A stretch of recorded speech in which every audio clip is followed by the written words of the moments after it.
stylists, we need to talk. It is time to discuss the boycott, or girlcott as it's referred to in some circles, because apparently they are removing people from the official forums for even saying the word boycott. Now before we get started, just some quick disclaimers. This video is monetized, but all of the ad revenue made from it will be donated to Refuge, which is a UK-based trans-inclusive charity who help women and children escape domestic abuse. And I also really want to offer a reminder, a reality check. I'm not really sure what to call it. Not everyone is aware that there are even players boycotting right now. Please don't assume that they do. Please don't be rude to anyone who wasn't aware. In fact, don't even be rude to those who disagree with you, regardless of which side you're on. That's not gonna suddenly make them change their minds. I will expand on this later, specifically regarding animosity towards creators, and please do stick around for that part because I will go into detail about the creator programs that I'm aware of and details that I imagine the others aren't allowed to share. Okay, back to the boycott. How did it all start? On the 28th of March, Infold posted a developer share on their blog, which was essentially a Q&A with the devs with questions ranging from development decisions that they'd made in the past to the game's future, which didn't go down well with some of the community. To call out some points specifically, they claimed that they deliberately avoided using FOMO mechanics to pressure players into logging in daily, which some stylists disagreed with. And please remember that this was a while ago. Back then we were not aware what was coming in version 1.5. The devs also said that they encouraged mix and match fashion, yet you could only use the abilities with full outfits. And they made a point about releasing captivating storylines, while one of the community's bigger complaints was that the storylines had been simple and juvenile in nature so far. Now add all of that to the ongoing feelings towards 5-star outfits being too expensive, dissatisfaction towards lack of outfit diversity, and for way too long iOS players weren't able to redeem codes of very basic functionality. There's now a website where you can redeem codes on so you don't miss out, but honestly, that should have been available from launch, not to mention that some stylists lost all of their screenshots for some mysterious reason, and we've always been lacking in skin tone options, with makeup clearly not being planned for darker skin at all. Back on topic, this early phase of the boycott, it divided the community and it escalated quickly. Valid critique was being overshadowed by aggressive voices, you would be called dramatic if you complained, a bootlicker if you didn't agree, and as it always seems to go on social media, there wasn't much room for productive discussion. You'd be told to uninstall either way. This was at least how the Western world seemed to handle things. Over in China, netizens have always been more vocal with their complaints, and my understanding is that it wasn't quite as split over there. Either way, many stylists across the globe committed to boycotting the game by putting their money where their mouth was. No more spending, logging in for dailies only, or uninstalling entirely. The version 1.4 update dropped shortly after all of this took place, which many believed was lacking in content. My intention with this video isn't to tell you how to feel. I will tell you what I've learned from my research, and I'll explain my feelings towards certain things. So with that said, I can now say I was not at all motivated to play the Revelry season quests. I wasn't interested in the story, and despite there not being that much to do compared to previous updates, I still left it all to the last minute to complete. During this update, I believe we experienced our first 21-day Mirror Crown. Before that, it had always been 14 days, and I'm sure it even said that in the game itself, but unfortunately it would have been removed with version 1.5, so I can't provide any evidence. It might not seem like a huge difference, but 3-week Mirror Crowns would mean approximately 9 less per year, so that's nearly 10,000 diamonds just gone for seemingly no reason. But it's okay, because everyone was looking past that and towards the big version 1.5 update that we were promised. It was going to be big and it was going to have so much content, and it needed to be big. It was so important for the devs to get this one right. And the livestream reveal, it had everyone hyped. Even if they did schedule the English livestream at an awkward time that didn't seem to suit the majority of players from English-speaking countries. Then the Chinese livestream that wasn't at 4 AM UK time didn't have any English subtitles. We were still hyped, even if we had no idea what was really in store for us, even if they were bringing back limited time crystals that were very unpopular last time, given there's really no need for them to exist. Skipping ahead to the version 1.5 launch day, the 29th of April, and mere hours after it went live, the devs are already issuing an official apology along with compensation because of the backlash.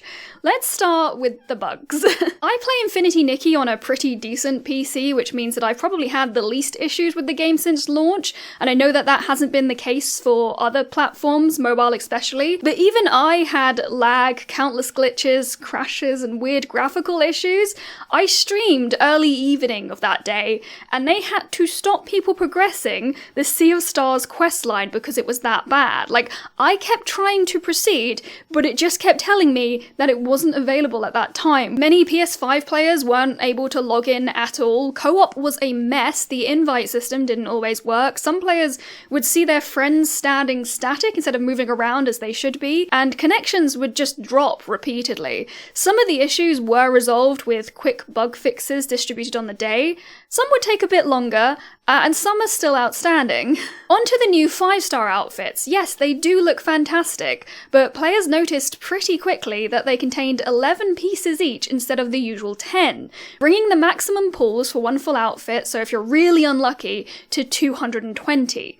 That's 26,400 diamonds. So essentially, they decided to give us less diamonds with the fewer Mirror Crown events, but players would also need to spend more to pick up a full outfit. And this particularly worried players because they'd just gone up to 11 without any warning. Who's to say that it stops there? Why not 12? Why not 13? Apparently, there are some Shining Nikki outfits that have 15 or even 17 pieces, and the devs were pretty careful with their words in response to this. For example, they've committed to not exceed 11 pieces in future 5-star outfits when the ask was to guarantee the outfit in less pulls or bring the total number of pieces down.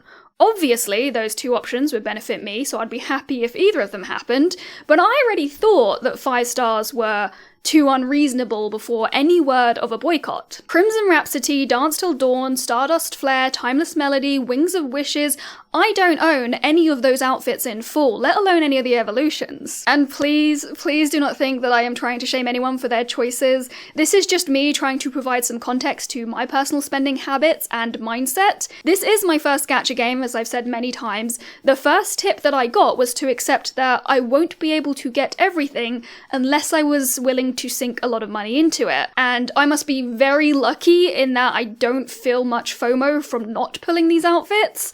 However, my indifference towards pulling 5 stars does not mean that I don't want it to be better for those who do want them. I can't see it as anything other than a win-win for the devs. Do something to stop alienating your free-to-play player base so they feel positively towards the game and continue to sing its praises to potential new players.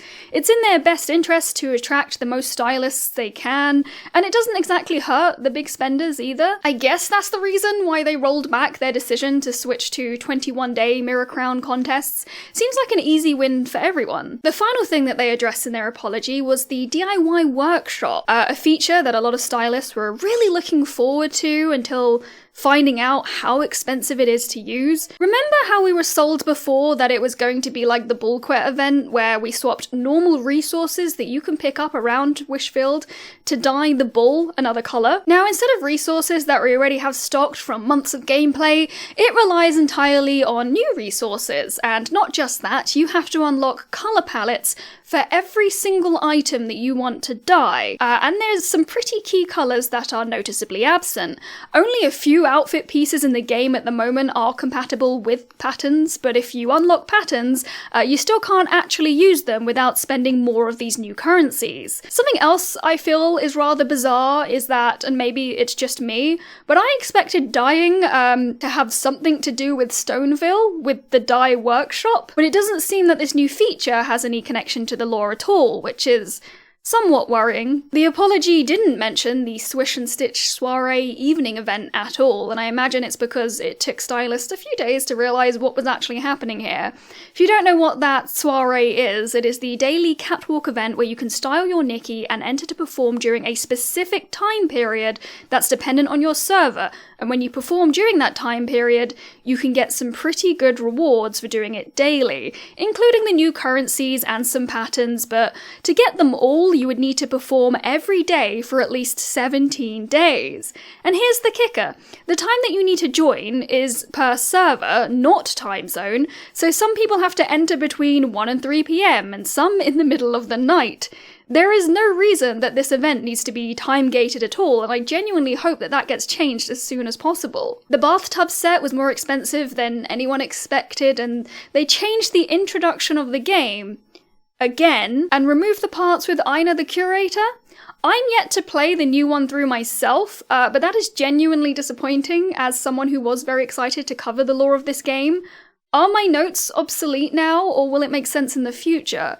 Right now, I don't understand how a game that only released 6 months ago has had to change how the game begins twice. Actually, it's technically at least 3 times, but one of those it didn't really change anything other than very minimal things to make it easier for new players. Either way, it makes me worry that they haven't had everything planned out properly. More recently, the devs noticed that there was a bug that let you use your bell to spawn ethereal stars in the Sea of Stars if you let enough time lapse between attempts, so you could do it twice a day instead of, I presume, their intention was just the once. Not a problem in itself, but when they fixed it, they said that item compensation / deduction plans will be announced. Catch Again is 100% right here. Players weren't aware that this was unintended, and they shouldn't be punished for that with deduction plans. This is not their mistake. That would set an awful precedence for how they handle things in the future. So I've tried to pick out the most impactful or common criticisms that I've seen online, but I am certain that there are lots more that I've not been able to cover. Please do feel free to leave anything else in the comments. So, what can paper games do now? You're not gonna like what I would suggest for version 1.6, but they should put it on hold. Their biggest priority right now needs to be fixing the issues with the game that are preventing players from, well, playing. I've seen others writing to the devs saying that 1.6 needs to be more polished, which of course, yes, but they need a major health check right now, and that might mean a delay to the next update. Further to that point, they really need to test these updates better. I can't claim to know what they are doing on that side of things, but some of these issues, I am surprised they made it to production. One of the big asks from the community right now is that they should be guaranteeing 5-star outfits in an agreed number of pulls, regardless of how many pieces. Even if it's just the base outfit, bringing it down to 100 pulls instead of 200, for example, would go a long way. They gave us 11-piece 5-star outfits, and then very quickly came back to let us know that that will be the upper limit, so it has felt a bit like they're testing us, seeing what they can get away with. And I understand you need to figure out what is acceptable to your community, but I fear this might have been too much, so now it's time to offer some kind of goodwill to your players. The DIY workshop, I think that needs a lot of change. I don't like how they've rolled that out at all, and to be fair, I haven't really done that much in that menu so far, but that is because I did level up, like, my favourite hair, you know, the split tone one. I leveled it up entirely just so I could dye it, and then I found out that that wasn't one that you could dye. So maybe they need to have shared dye palettes that you can unlock per type of item instead of individual item, or per outfit. Per outfit works as well. But also, please let us use materials that you can pick up from around Mirrorland, just like with the bullquet dyeing. Now, they have literally given us an email to reach out to about the DIY workshop, so please use your voice if you want to see that change. They should remove the limited time crystals forever. Make the Swish and Stitch Soiree a 24-hour event so stylists can play whenever they're available, as if it's another daily just to add to the list. I imagine that they were hoping that with the allocated time, it meant that when you were playing, you would always have other Nikkis around you. Perhaps nice in theory, but clearly does not work in practice. There's not really much happening in that area for us to really care who's watching, I'm sorry. If there were a way to reward other players for their good styling, then I guess it would be different, but right now, it doesn't need to be time-gated, and lots of people are missing out from rewards just because they play on other servers, or the time is just not convenient for everyone on that server. We need better incentives for Mirror Journey if you want us to start or continue purchasing that. I don't feel like it is very necessary. I think I paid for it once and I was just like, meh, haven't done it since, but maybe if there were better rewards in there, I think that would be a better way to monetize compared to trying to get more out of 5 stars. We need some kind of explanation as to why the starting scenes of the game have changed so much. Maybe it will make sense when I play it through myself, but from what I've read from other players, I fear that it won't. I just want some kind of reassurance that the devs aren't just winging it, because that would suck. And what can we do as stylists? I've already mentioned that the ask from those boycotting is to not spend money in the game, but also we need to make sure that feedback is going back to the devs. Fill in the surveys when you see those links. Here is that email address again that they shared for feedback about the DIY workshop. Reply to posts on their official social media channels.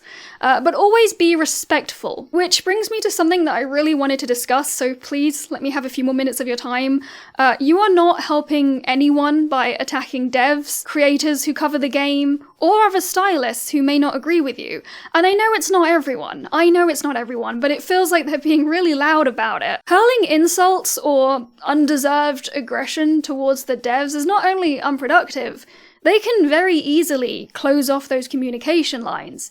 Should they ever do that? No, but they may need to do that to protect their employees. But that doesn't mean that you should set your sights on content creators instead. I've seen more threads popping up on Reddit about Infinity Nikki creators who have and haven't covered the boycott. As a viewer, someone who consumes content, you get to decide who you watch. And if you don't want to watch someone because they're not vocally aligned with your personal values or opinions, then that's perfectly fine. It's even okay to be disappointed that someone isn't speaking up. But it's never okay to attack them or make baseless accusations about them or their morals or anything like that. The issues with the game aren't their fault, and it's not my fault despite how some commenters have acted on my channel, but I do understand how important it is to have the voices and the backup of creators with an audience, with influence, bringing awareness to this kind of thing. I think it's important that I give you a little bit of context about my background. I know I have a rather small but wonderful community here on YouTube, but I am actually a full-time content creator,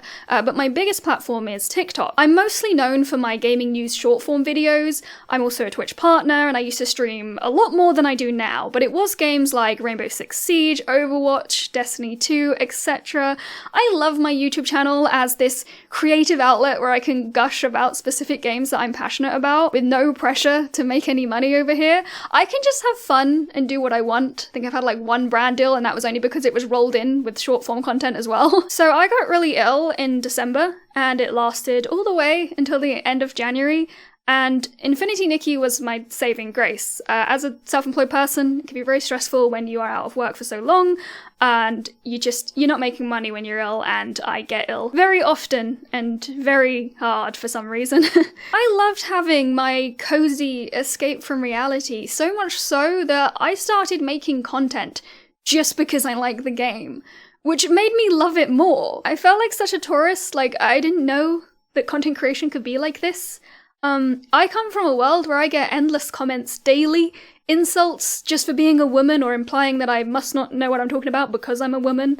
I'm not allowed to wear what I want because someone will have a problem with it. In fact, it doesn't matter what I wear because even in a baggy, oversized t-shirt, someone will still leave the most unhinged comments sexualizing me despite it having nothing to do with the topic of the video. It was really nice to post Infinity Nikki content and be met with a sea of positivity, excited stylists just like me. Even when I received constructive criticism, it was done in the nicest way. I think I made one short about Chinese netizens reacting to one of the previous 5-star outfits, and it wasn't in a good way, and a lot of people didn't like it. They weren't rude to me at all for making the video, but they didn't want to see that negativity, so I never did it again. Some of you might remember that I was thinking about starting a de-influencing series. Some people loved the idea.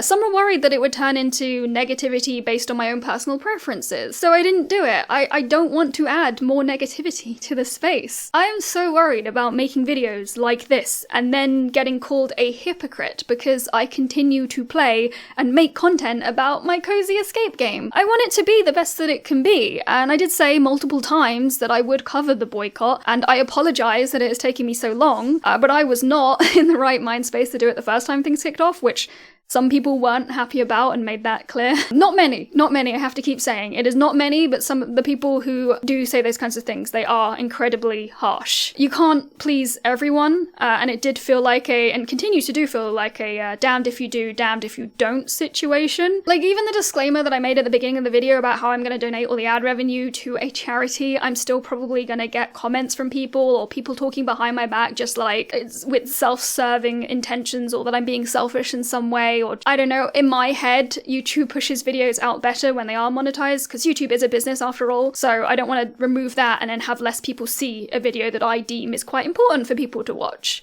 The internet is a lot sometimes, it is exhausting, but I do want to stick up for other content creators, because I think there's a lot of unfair things being said right now. My story is important because I wanted to make the point that I make the majority of my income on TikTok, where I actually rarely talk about this game. I have been invited twice to the Infinity Nikki creator programs. So once for the official creator program, that's the one with the NDA that you have to sign, and then once to become a Pair Pal guide creator, and that didn't seem to have the same requirements at all. The NDA that they send you, it does say that you can't cover leaks, even though in the UK at least, NDAs actually can't stop you from talking about information that is available online and wasn't offered under said NDA. I asked them if there was a direct forum to report leaks to, because if you don't want anyone to cover leaks, surely you want to do your best to remove them quickly, right? They did not reply. I'm pretty sure that I had to chase multiple times for any kind of response to any of my messages. And when they finally got back to me about that, they didn't respond at all about how they would handle that kind of information, just that we shouldn't talk about the leaks at all. Which I understand. Leaks are not good in any way. They spoil things, it's not respectful to the devs. But it's difficult on the creator side because it's just like, there's so much out there, so many leaks, especially for this game, that it's just like, there's this expectation to cover all the news to do with a game, and when that's like out there and it's so prominent, it's difficult to just ignore it and pretend it doesn't exist. No one asked my stance on leaks anyway.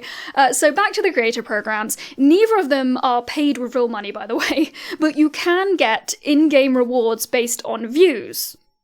It's really quite ambiguous, presumably so they can change it easily as the program expands. I felt uncomfortable signing the NDA, as did my management, who were looped into the conversation, and I was even more uncomfortable with them banning people just for talking about issues with the game. The communication was it was so poor. And remember, this is their pitch. They are pitching to get creators on board on their program, but the communication, it was so poor at that early stage. I don't know if it's going to be much better when you actually join. I want to feel valued as a creator, and I guess it's just because I have so many professional connections with so many different games and like the big players within the industry. None of them would treat me this way. Even if you were the smallest creator in the world, if they've invited you to join, clearly they see you, like they see that you have value, you have audience, you have influence. They should be trying, you know? They could have very easily replied to me before, saying something along the lines of, yeah, we hear you, report anything directly to us and we'll at least pass it on to the right people, but they just deflected. Sorry, I'm rambling now, and that's the reason I write these scripts, is because that keeps me on topic. Otherwise, I will just go off on one. You can make your own judgment based on what I've just said, but I don't think the majority of creators in the program have the sway to change anything, but that's not going to stop them trying. I know many of them have sent through their comments, criticism, just asking them what's going on, is anything going to change? Anyway, what I want to say is, me not joining doesn't make me any better than creators who have joined the program. I respect everyone's decision regarding that. I hate seeing accusations online from people who are just acting in ignorance, saying, it's just about money. If your only intention is to make money, you don't become a content creator. Most creators just want to talk about their passions, and they're making videos or they're streaming on top of a full-time job. They are not earning nearly enough to go full-time on this. I am very lucky. It is a very small group of us who are able to do it full-time. You've got to stop assuming that everyone is in it for the money, because like it took me over a decade to get to this point. And I feel really bad for these creators, because they were probably really excited to get that email. They were They're probably so happy to be noticed by the company that makes the game that they enjoy, that they make content about because they're passionate.